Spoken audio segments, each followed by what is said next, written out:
গুনাহ হয় এমন অভ্যাসগুলা, এগুলো ধীরে ধীরে ছেড়ে দিতে হবে। আসসালামু আলাইকুম, আমি মোহাম্মদ ইব্রাহিম ইমরান। ভাই, আমি রিসেন্টলি আমার এই চ্যানেলে একটা ভিডিও পোস্ট করছিলাম, কিভাবে শয়তান আমাদেরকে ভালো কাজে আসার পথে কোন কোন জায়গায় কোন কোন পর্যায়ে ধোঁকা দিবে। তো ওইটা আপনারা অনেক মানুষ দেখছেন। ওইখান থেকে আমি দ্বিতীয় যে ধাপ, ওইটা নিয়ে আজকে কথা বলবো।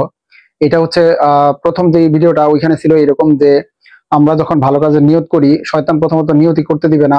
দ্বিতীয় হলো এই নিয়তকে পিছাবে যে আমি শুক্রবার না শনিবার না, এইভাবে জীবন থেকে অনেক শুক্র শনিবার পার হয়ে যাবে। তৃতীয়ত হইলো শয়তান যেটা করবে, আমি শুরু করছি, আমাকে ভালো পথে আনছে কিন্তু আবার ধোঁকা দিয়ে খারাপ পথে নিয়ে যাবে, অর্থাৎ শেষ করতে দিবে না। তা ওইখান থেকে দ্বিতীয় যেই ধাপ বা দ্বিতীয় যেই কাজ আমাদের করতে হবে, প্রথমত আমরা যারা নিয়ত করছি ভালো পথে আসার বা চেষ্টা করতেছি বা শুরু করছি, অলরেডি নামাজ পড়তেছি, এক ওয়াক্ত পড়ি দুই ওয়াক্ত পড়ি না, বা কথার কথা আমি চেষ্টা করতেছি, নিয়ত আছে, সব আছে, তা আমাদের জন্য যেটা করতে হবে সেটা হচ্ছে আমাদের মধ্যে থাকা এখন যেই অভ্যাস গুলা আছে, বাজে অভ্যাস গুলা, অর্থাৎ গুনাহ হয় এমন অভ্যাস গুলা, এগুলো ধীরে ধীরে ছেড়ে দিতে হবে। অর্থাৎ আল্লাহ তাআলার জন্য কুরবানি করতে হবে ভাই। কুরবানি কেমন, অভ্যাসটা কেমন? অর্থাৎ ধরেন আমরা যারা রাত্র জাগি, রাত্রে দেরি করে ঘুমাই, মন ইচ্ছা মতন টাইম ছাড়া খাবার খাই, মন ইচ্ছা মতন যেখানে বসি সেখানে যাই, মানে মন ইচ্ছা মতন পুরো জীবনটা পার করতেছি। দেখেন ভাই, আল্লাহ তাআলা মানুষ সৃষ্টি করছেন, মানুষের পাশাপাশি অসংখ্য প্রাণী সৃষ্টি করছেন, কিন্তু দেখেন ওই প্রাণীগুলা খাবার খায়, ঘুমায়, তারাও আমাদের মতোই, কিন্তু মানুষকে আল্লাহ তাআলা শ্রেষ্ঠত্ব দান করছেন।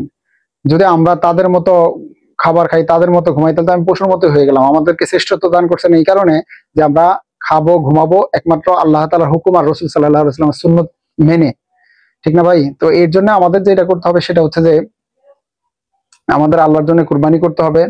আমাদের খাওয়া ঘুমের মধ্যে যে সুন্নত আল্লাহ রসুল রেখে গেছেন বা আল্লাহ তাআলা হুকুম করছেন, ওই সুন্নত গুলা দেখে দেখে আদায় করতে হবে। অর্থাৎ সকালে কোন সময় ঘুম থেকে উঠতে হবে, তারপর আল্লাহ রসুল কি করছেন, তারপরে কিভাবে খানা খাইছেন, কোন কোন কাজ করছেন, ওই কাজগুলাকে ফলো করতে হবে। অর্থাৎ আল্লাহ রসুলের সুন্নতের জিন্দেগি আমার মধ্যে আনতে হবে। আর আমার মধ্যে থাকা যে বদ অভ্যাস গুলা আছে, যেমন খাওয়া ঘুমের ব্যাপার তো বললামই, এছাড়া আমি মিথ্যা কথা বলা, মানুষকে ধমক দেওয়া, মানুষকে গালিগালাজ করা, বড়দের সাথে বেয়াদবি করা, এগুলোর থেকে দূরে আসতে হবে।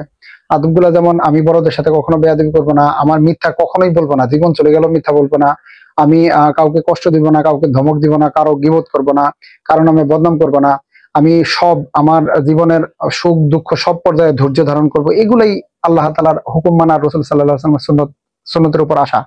আর সবচেয়ে বড় কথা হলো 5 ওয়াক্ত নামাজ যে যেই পর্যায়ে থাকি, যে যেই কঠিন পর্যায়ে থাকি, যত ব্যস্ততাই থাকুক, হ্যাঁ আমি ব্যস্ততাকে ফারাক করব, যাতে আমার নামাজ নষ্ট হয় এরকম ব্যস্ততায় আমি যাব না, বা ওইখান থেকে যতটুকু ফিরে আসা এতটুকু চেষ্টা করব। তারপরে 5 ওয়াক্ত নামাজ জামাতের সাথে সঠিক সময়ের দিকে খেয়াল রেখে আদায় করার চেষ্টা করব। এইভাবে আমরা প্রথমত শুরু করি।